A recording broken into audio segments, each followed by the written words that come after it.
right, Mr. MiyagiStyle, happy Tuesday. Continuing on with, it's still raining out, man. It's like it's been raining for the last 3 days. Stop, please. And it's gotten cold too, which is really disturbing.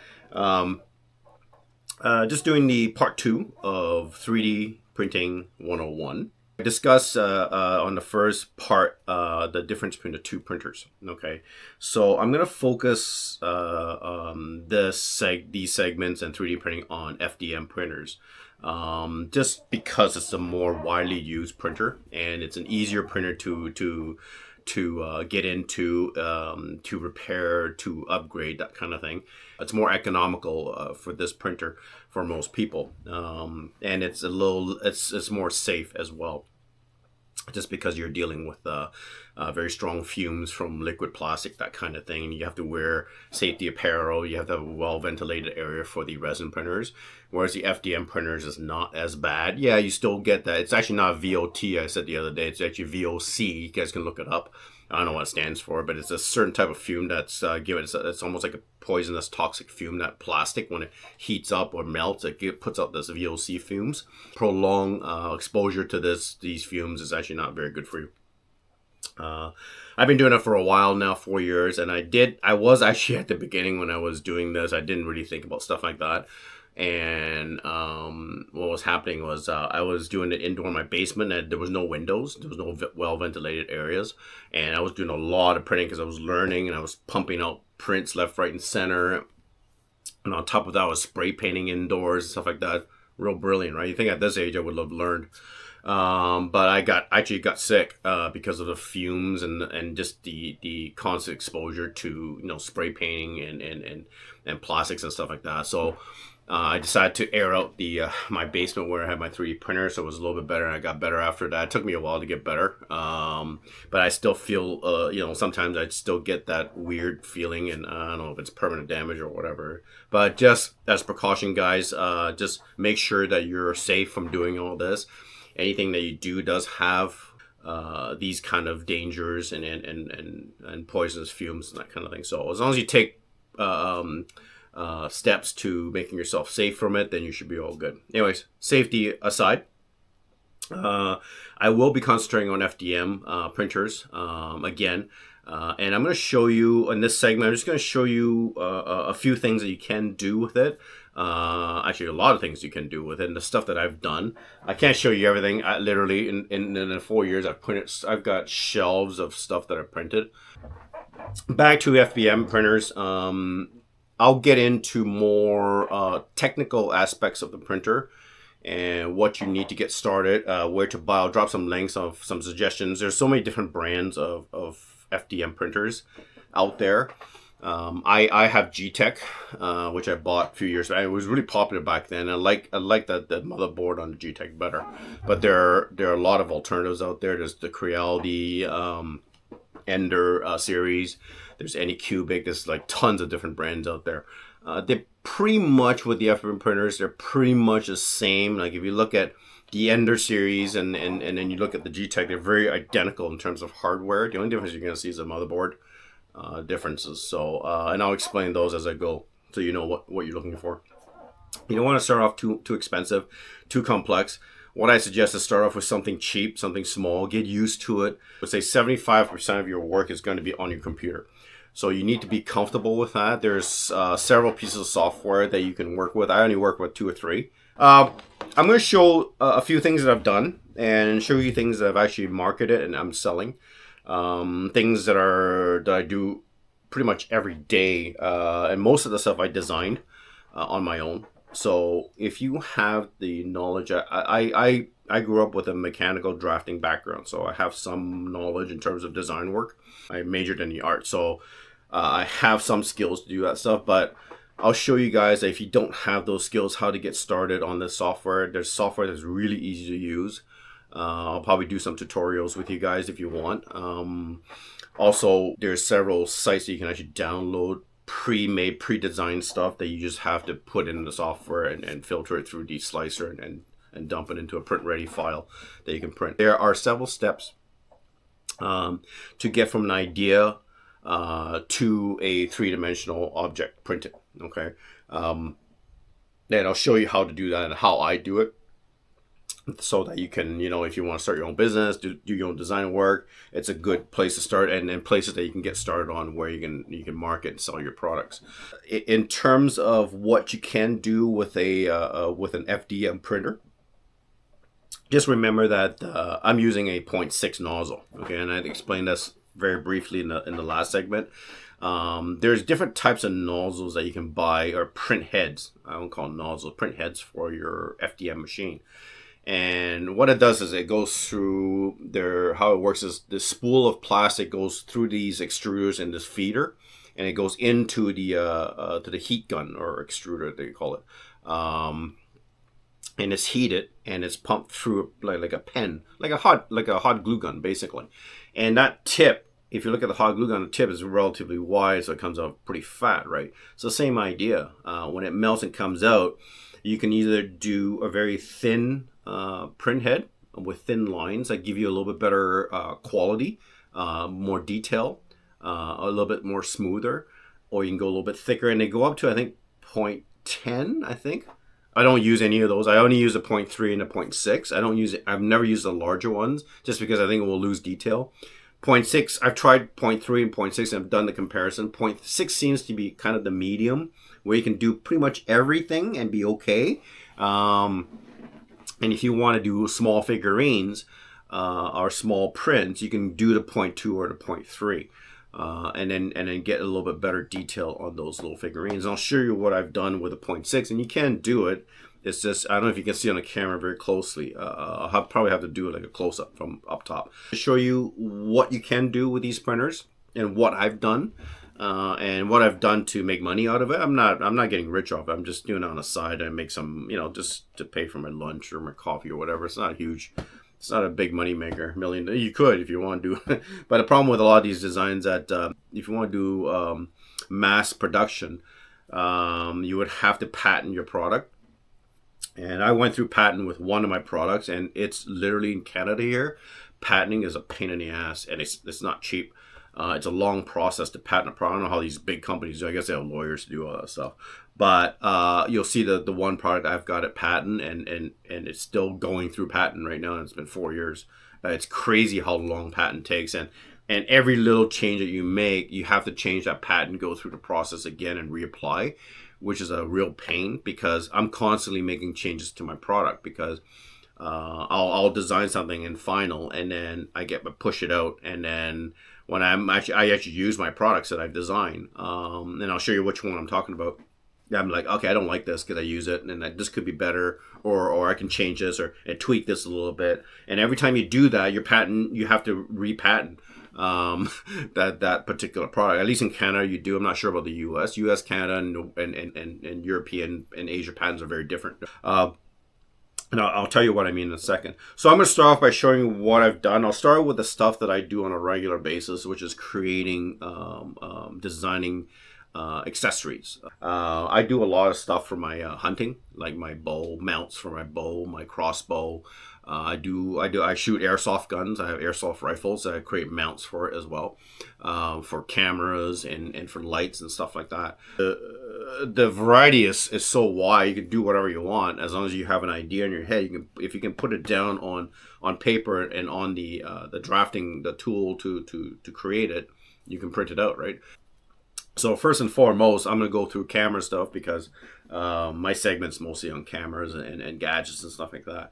So the one I just actually did, which is kind of nifty, I have the One RS camera, which is a modular camera, and you can actually take it apart. It's really neat. It looks like a GoPro or like a regular action camera. The One RS camera is modular, so it basically comes apart.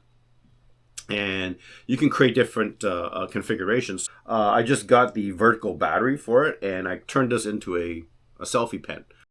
This is what it looks like. And it's actually 3 pieces. It's actually the battery, the brain module, and then the actual lens part on the top. And you can pop that lens right off. And this is actually also a 360. It's a twin edition, so it comes with a 360 lens. So I can actually put a 360 lens on top of this. and I'll have like a little pen 360 camera. But I don't do the 360 on. I used to use this all the time for 360, but it's only a 5.7K max. And ever since I've got the X4, so much better quality in terms of 360. But anyways, back to what I'm saying. So when I did when I got the battery and did the vertical format, I wanted something like a frame around it, because they used to sell a frame for this vertical format, and for some weird reason it's discontinued. You can't find it anymore. I can't find it anywhere. I think you can still buy in China, but I looked in the Chinese sites and I can't find it. So I wanted a frame to hold it, so in case you get knocked around, the modules don't fly off, right? So it holds the module together, come apart easily.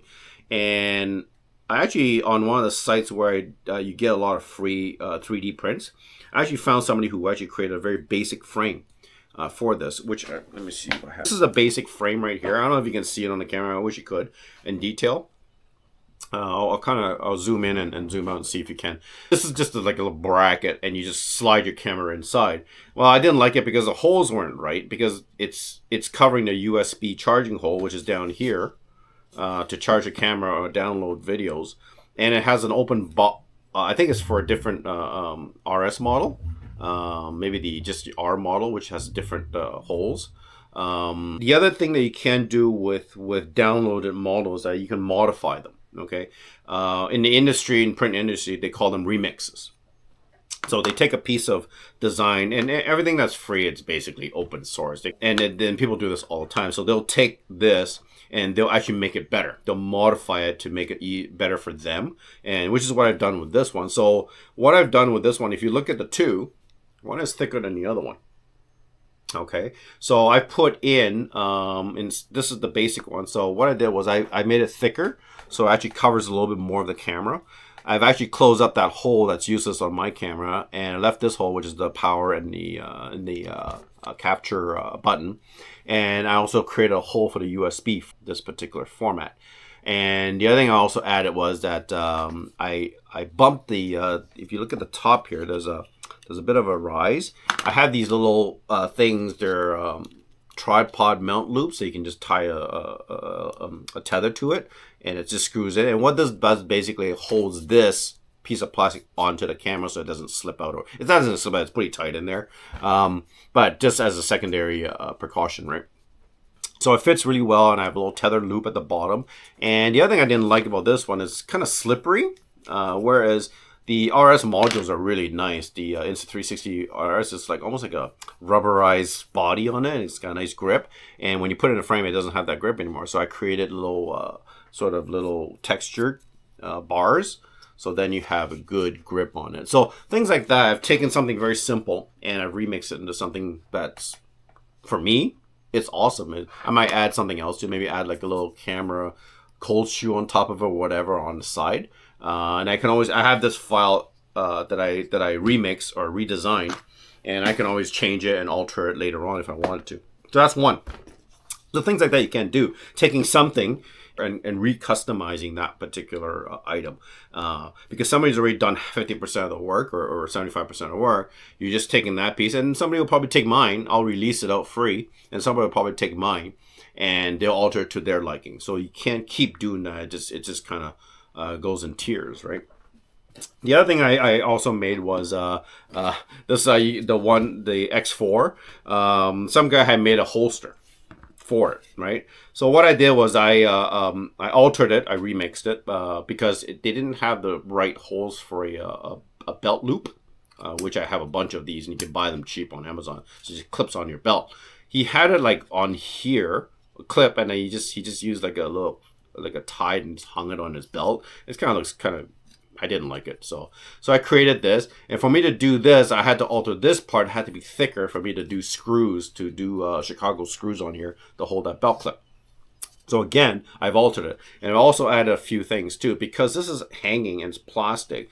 If there's enough force that hits this thing, the way he had it was quite thin, and I think it would have snapped quite easily. So I actually added more reinforcements on the sides. Do you see that curve? He didn't have that. It was straight down and it goes across. So I added that as reinforcement. I also added a simple, in the center, a simple bracket brace that reinforces this piece right here to the body, so it's much stronger now. It's not likely going to break very easily. So basically this is for this, and it's a holster. It just slides right in, and this goes on your belt. So things like that you can do. Again, I took something that was already done, and I remixed it, and I added a couple holes on the side too, just to make it a little bit more skeletal. It looks a little nice, a little lighter too, right? So that's the other thing.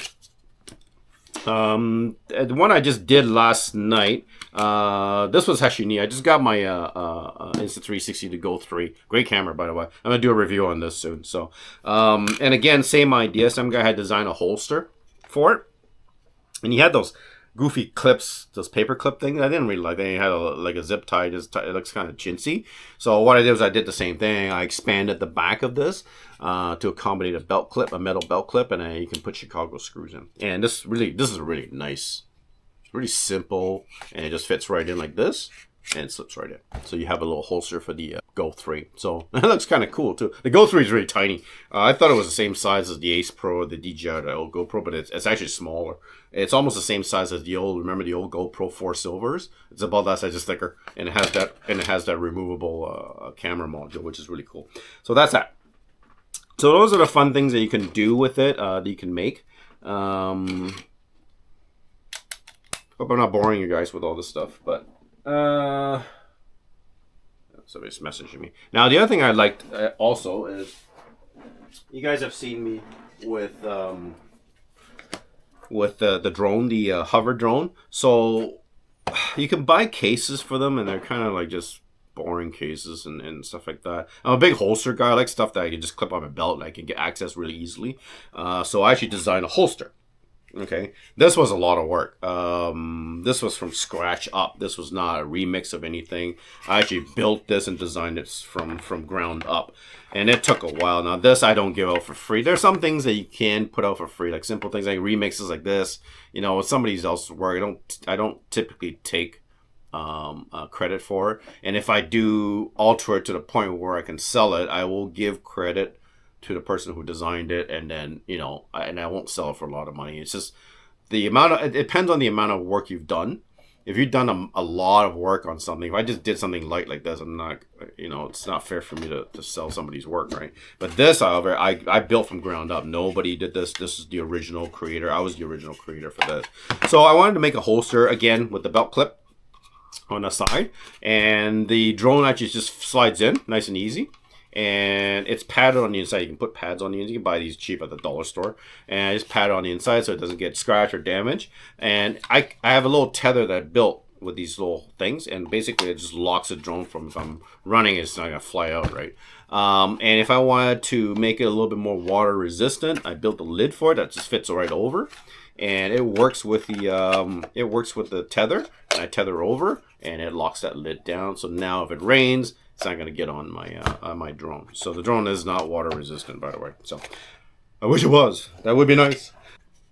And I also built a little compartment on the side. So if you're out and you can buy ones with a spare battery, you just slide the spare battery around on the side, and you have the spare battery on the side. Okay, that's that. Okay, so now for the fun stuff. The stuff that I you know, you'll start doing this as when you first get your oh, sorry. Let me just do the other thing here before I get into the fun stuff, and I'll just end it there, guys. I won't make it too long. So this is one of the items I sell on Etsy. This is something I dive. You guys know that, obviously. This is something you don't see too much of, and I've only seen one of these in the market. It's not very versatile. So when I dive, I have all this equipment. I bring a lot of equipment. I bring my vest. I bring my regulator, mask, fins, everything. The other thing I don't bring is the tank and weights when I travel. So we bring a lot of gear, my wife and I. And I want to design something. And the resort that we go to every year in Jamaica, we actually bring our stuff back to the rooms and we hang it out in the balcony to dry and clean and stuff like that. Because we always rinse out all of our stuff, and then we hang it out to dry until the next day to dive. So I needed something that could hang, because I was putting it on the chairs, the floors, tables outside, and it was just we had nowhere to sit and stuff like that. So I wanted to design something, because we actually string up a clothesline in our balcony so we can hang our wetsuits and our bathing suits and stuff to dry for the next day. And I thought, well, why don't I design hangers, portable hangers that are designed for scuba diving, to hold the vest, the mask, the fins, the rigs, and everything. So the Go hanger was designed. I designed this, and this, and back to the patent thing. This particular hanger, I'm finally done with this hanger. This particular hanger has gone through probably 12 revisions. Can you imagine if you patent the first one and you change it 12 times, you would have to repatent, reapply 12 times. And it's over here in Canada back in the day, it was $250 every time you apply for a patent, right?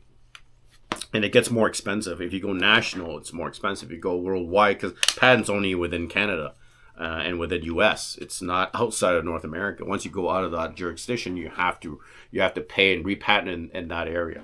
At least that was the way it was 4 years ago, right? So you know what? There's been so many revisions of this, and I'm finally done with this. And what I designed. This is a 3-print process. Okay, so it's actually in 3 stages. So the first stage is the main body, which is this part. Second stage is the arms. Okay, and and actually it's the arms and the center hook here. Okay, and the last stage is on the blue part, which is the hinge. And the hooks, the hidden hooks at the back. When I first designed this, it wasn't really all in one. It was all in separate pieces, and you had to put it in a bag and then bring it with you. So now I've designed it so the whole thing is all one piece, and it's all modular. You can actually take it apart, and you can actually take the whole thing apart if you want, but you wouldn't have to because it folds up, right? So this is the size now, and this is the only thing you have to bring now when you go travel scuba diving. Okay, this piece, I designed it with a skeletal design that has supports in the hook part, and it will actually support almost up to 50 pounds of weight on. You would never have 50 pounds of gear, diving gear, your vest, rags, fins, gloves, your goggles, your snorkel. It's not 50 pounds, not even close. So, but it will hold. I've had this thing holding 50 pounds of stuff tested. So it's strong enough to hold 50 pounds. And it's foldable. And you'll see that at the back, you'll see the little blue things at the back. So the arms pop out, and I made it so it actually fits right in like a glove into it. And it goes right into the arms, so it's easily transportable. They come out and they hook onto the side like this. And this one is on a flat piece. It actually fits right flat, so it doesn't stick up when you're packing it. And it goes into the center like this. Okay, so your vest would go into the hanger. These hooks on the side are for your fins. So your if you want to see a picture, I can show you a picture of how it's set up, and I've got the regs and everything. And your goggles hook on the front. And the bottom here, you'll see 2 kind of elements. One is like a hole, but it's threaded. And one's like a little bubble that sticks out at the bottom, like a little notch. So in scuba diving, there's 2 types of regulators. One is called a din, one is called a yoke. It's the connection type of the regulator to the tank. We use mostly yokes in Canada and North America. In Asia and Europeans, they use mostly din, but that's starting to change over a little bit. Originally, I had 2 separate hangers. One was for that particular type of connection, and another one for another type of connection. So again, I don't want to do 2 separate hangers and deal with 2 sets of hangers. So I redesigned my hanger. So now this hanger will take both. The hole in the centers for the din. So if you have a din regulator, you can use the hole in the center to. And so what you do is you screw it in, and your regulator just hangs to dry. Okay, and your vest is around that. I'll show you a picture if you want. And then the yoke part is at the bottom. You can't put 2 at the same time. It doesn't work that way. One or the other. Okay, so what that does basically is alleviates me from having 2 sets of hangers, one for one type. So I have 1 set of hangers that accommodates both types of connection types. So things like that, you'll over time you'll redesign till you get to the point where, okay, I'm done. So this is the final design, and I'm not gonna work on it anymore because I've been using this for 2 years and it's great. I love it. I've sold 1 million of these, and not a million. I've sold a lot of these, and people love it. I've had really good reviews on it. I would love to mass produce, and there's nothing like this out in the market, guys. This is something There's something very close to this, but it doesn't do what this does, and it's not as portable. There's a company that makes it. I think it's one of the dive companies.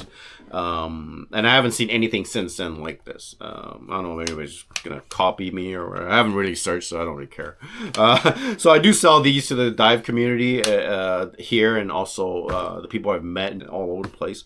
It's great. And the other thing, too, is that where you'll see the top here on the hook, I also do personalized inscriptions on it. So it's actually a nameplate that I print up with a dolphin graphic or a shark graphic to their liking, and it'll have their last name or first name. It won't be two names, it'll just be one name, and it'll be a different color, so it's actually a personalized hanger for them, and that's optional. It's free, it doesn't cost anything extra. That's it. That's among one of the many things I sell on Etsy, but this is my biggest seller here. So fun things now. I'm gonna go through a few things that I've done, and I'll end this right off, and you can see the things that are really cool you can do with this. There's a lot of post edits too, like sanding things down and just refining little edges and little things that stick up plastic. When you're printing plastic, there's always going to be kind of remnants and stuff like that, and there's a lot of sanding, there's a lot of post, and then there's the finishing work, which is painting, right? I have an airbrush. I paint with an airbrush, and I do hand painting a lot. I come from an art background, so I actually love painting this stuff. This is fun. I used to when I was young, I used to have models everywhere, like planes, cars. I used to paint them and stuff like that, and I was on Dungeons and Dragons for a long time. I used to paint little figurines, so I love this kind of stuff. So you'll see that I have tons and tons of figurines everywhere that I printed, like any Marvel stuff or DC stuff, like Batman and stuff. I've got a bunch of that stuff, and I'm just gonna show you a few things here. I'm gonna start off with the small things, and I'm going to the big stuff. Okay, and you'll find this interesting. You can always skip through my blab at the beginning and come to this part. It's fine. So I'm gonna start with the smallest thing. So when I was talking about resin printers being able to print small figurines, they're better at it just because of the method of print it's used with resin printing.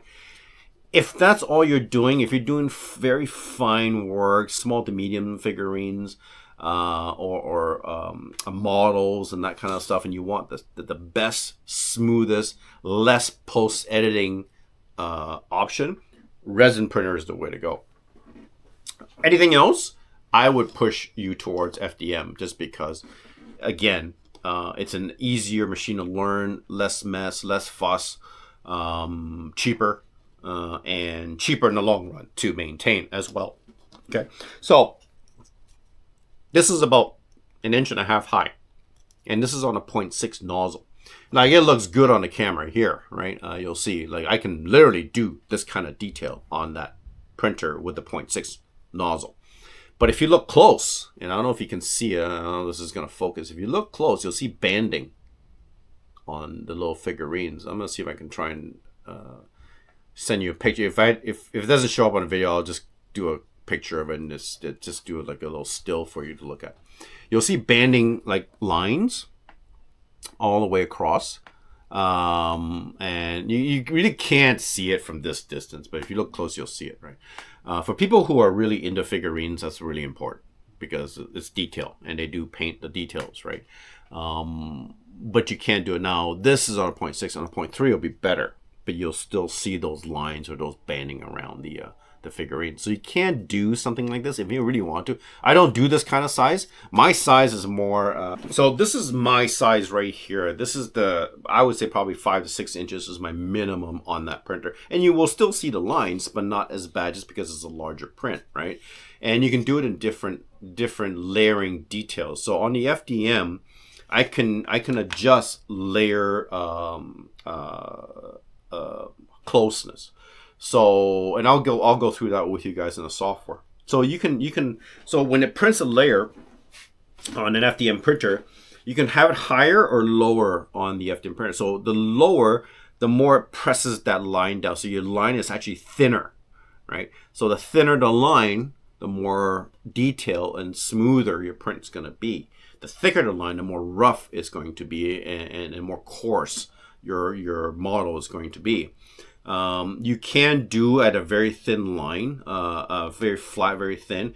Again, when you do stuff, anything to do with detail, you sacrifice speed and detail. Okay, I like to be in the middle.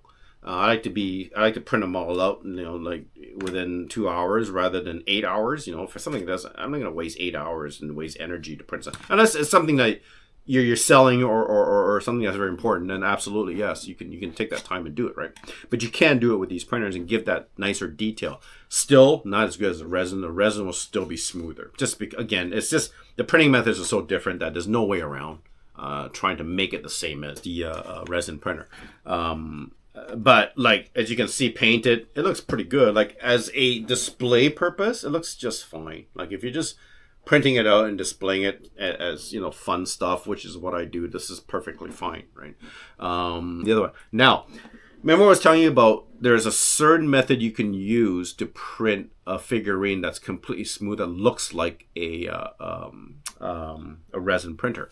And here's mind the nudity. This was just a good example to use. If you look at this print, I don't know if you can see it. Look how smooth that is. There's no lines. There's no banding, nothing. Unless you take a magnifying glass to it, but I can't see it. It's perfectly smooth, right? Now, there's a setting in the software that you use that you can do this, but there are certain limitations to this. You can't have anything overhanging like this. You can't have small details like in the arms like this. You can't do a lot of details when you're doing stuff like this. So what this basically does is, this is completely hollow, and it's only one, and you can only do one layer of walls. In any print, you can create different wall thickness. So this print can be 5 walls, so it's nice and thick and strong. The reason why you do walls is the more walls and support you have, the stronger the product or the object's going to be when you print it. But you don't need it with this. This is just something for display. And I wanted to test it and see if my printer can do it. And this is a 0.6 nozzle. Printed, no support, 0 support. It's a feature that you could, I forgot what it's called. It only prints 1 layer of walls. And it's one continuous print that goes up. So you can't have anything separated away from the, so it's like, I think it's called vase. It's a vase feature. So you can actually print a whole vase in one line, and it just prints the outline in one wall, and there's no support, and you get complete smooth output. I don't know if you can see this. It's completely smooth. It's crazy, and this is a 0.6 nozzle. Okay, so that you can do, and we can go through that if you want. We don't see too many people doing this. It's just, I just did it for test and fun factor. Okay, but fun stuff. Am I going really long on this? So fun things. Look at that. I'm a big Star Wars guy. Ooh. So you can do this, right? So this was printed this way, printed up. And look at how thin the lasers are, right? This is all one piece. And it was actually printed with supports at the bottom, and it printed the wings, and it printed the center module. So that's one. Okay. This was a little different. The Enterprise. This was actually printed with, I think, 3 pieces. The saucer was printed in 1 piece, and the thrusters, or what do you call them, are printed separately. So I think it was printed like this, but like this was this way, this was this way, and this was this way, and I just basically glued them together, repainted it and everything. So that's one there. Okay.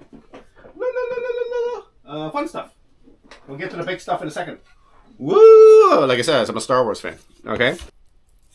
Lightsaber. Forgot what it's called. I should know this. This is the new one from the new Star Wars, the female. I forgot. Man, I'm getting a brain fire. I should know this stuff. And it's actually modular pieces, and this is actually rotatable, like in the movie. So she turns it on by rotating this, and the saber comes out. So those are 2. I have a bunch of these. I have Luke. I have Vader. I also have the Mandalorian one, the sword one, the dark saber. I also have that one as well. Okay, getting a little bigger. So look at that. Isn't that neat? So this was actually kind of neat. This is actually it's all, the pieces are actually the real pieces to make the 6-shooter. Okay, it was, I think, 30 pieces, something like that, and it actually breaks. It's a little delicate, but does it break? Oh, okay, you gotta pull it this way. Sorry. So I should know this. So you break it, and this all comes apart, right? and the yeah, it's really delicate. It's plastics, right? So it's literally the pieces that make up the real gun, and it's all done in plastic, so it doesn't work or anything like that. But you can do stuff like that. It's really nice. I haven't really had a chance to paint it. There's a lot of stuff I haven't painted. I print so much, I just don't get to it, and I probably should. Figurines. So this is one that I did. I'm a big Alita fan. Oh, this thing's huge. Oh, my foot came off. So this is a Alita, right? So she actually stands up, I think. Yeah, see? This was quite a bit of pieces. So arms were separate, body, 2 torsos were separate, legs are separate. Obviously the skates were separate, the ball was actually separate, the head was separate, right? So this was all different pieces. And once I printed it out, finished it, sanded it in, glued it all together, and then painted it. So that's Alita. I love this model. It's one of my favorite models that I made. That's one. This one I haven't had. I want to finish this. This is the Alien versus Predator. This was actually I didn't design any of these. These were just downloaded for free, and I can print them. This was actually it was on, I think, Cults, and the guy was charging $20-something for it. It was on sale for $5, so I bought it. And I printed this whole thing. This is like 1, 2, 3, 4. This is, I think, about 35 pieces. Like the tail was, you can see where it glued the tails, the arms, the heads. Even the heads were like 3 pieces. She's like, it's a female predator, and she's got the samurai sword. She's got this gun at the back. All in separate pieces, and you put it together. And I gotta paint this. I just haven't had time to. This is just a gorgeous, and this is done on the 3D printer. Believe it or not, it's heavy too, because there's so many pieces, right? So that's one.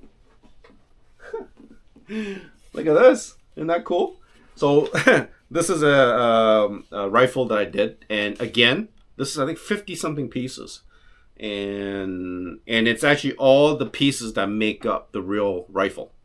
And it's just put together in plastic, and actually everything works. Well, it doesn't work, but like everything comes apart, and you can actually take it all apart like a real rifle.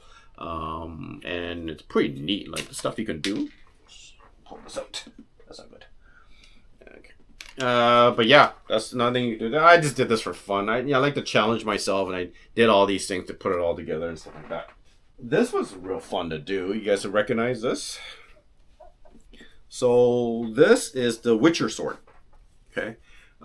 This is the real live scaled version, or the scaled version, with the it's got I even put a rubber grip on it, and this was done in 1 piece, 2 piece, 3 piece, 4 piece, 5 piece, 6 piece, 7 piece, 8 piece, 8 pieces with 2 metal rods that go in to hold the blade together.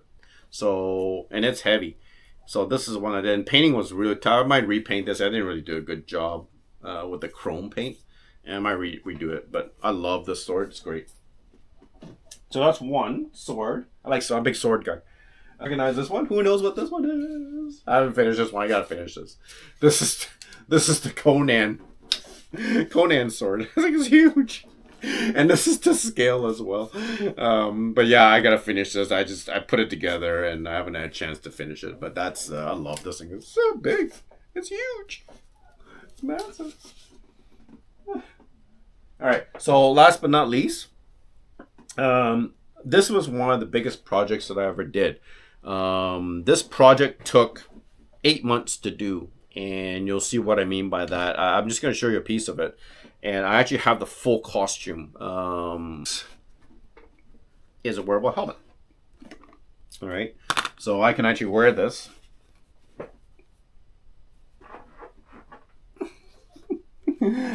It has the visor, the dark visor on it. This was, how many pieces? This was 8 pieces, printed piece at a time, and put together. And I bonded. You can still see some of the crease. I didn't do a very good job. I wish I did. I bonded, smoothed it out, sanded, bonded, and primered it and painted it. And I actually added this module right here later on, because this is the module that Boba Fett had. So this is the Mandalorian helmet. When I made this, It was just for a project, and I want to challenge myself. That was my third helmet. So I made a Captain America helmet and for a friend, and I made a Daredevil helmet for my son for his birthday. So I've made 3 helmets so far, and they all turned out really good. That helmet was 2 months to do because I didn't go at it like crazy. I took my time to make it. It was, I think, 8 pieces that would print out a panel at a time on the printer, and it was vertical. And each of those panels were put together, bonded together, and filled and smoothed where the seams were, and then primered several times, and then painted several times with the stainless steel paint, and it was coated for protection. When I did that, I decided to start making pieces for the Mandalorian. I'm a big Mandalorian guy.